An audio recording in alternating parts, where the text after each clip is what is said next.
Andrew Tate's cousin Luke, who lives with the two Tate brothers in Romania and was taken into custody, spoke out on the arrest after he was released, and says this.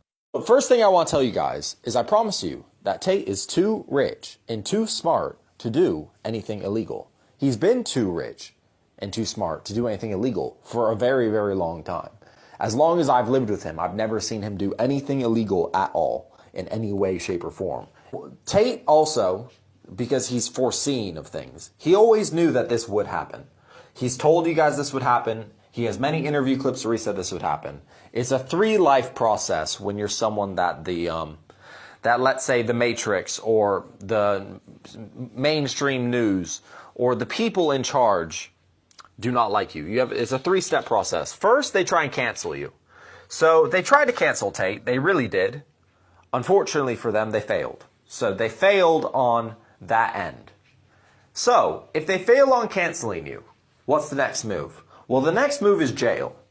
And by the way, you can see this playbook. They do this playbook with Julian Assange. They do it with credible people. It's what they do. First, they try and discredit you and cancel you, so no one listens to you. If people keep listening to you, then they have to try and discredit you further and try and put you in jail. That's the next move.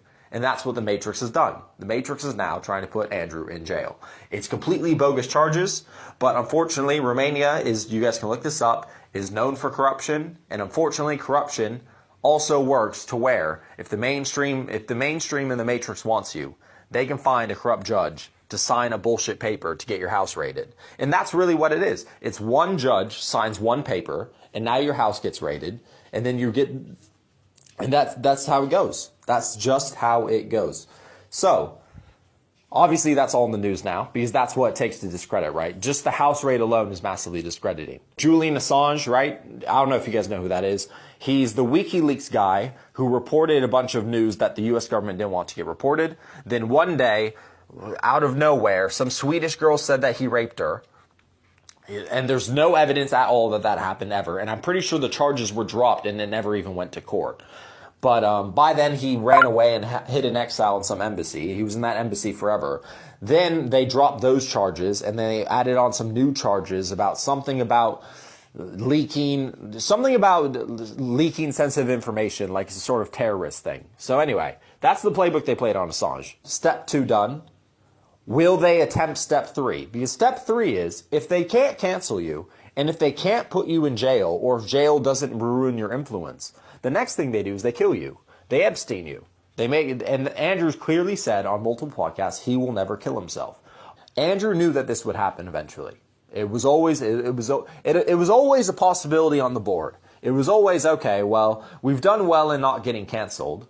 We're not going to shut up because we're going to keep changing lives for the better. And okay, so that means step 2 is jail. And Andrew expressed in many podcasts that he knew that that was the case, and that's why he was worried. And obviously he was worried for a good reason, as we can see now. Because frankly, I'm extremely, extremely surprised this happened.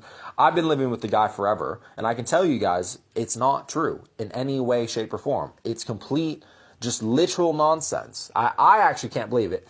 It makes me really not trust the justice system at all in any way, shape, or form.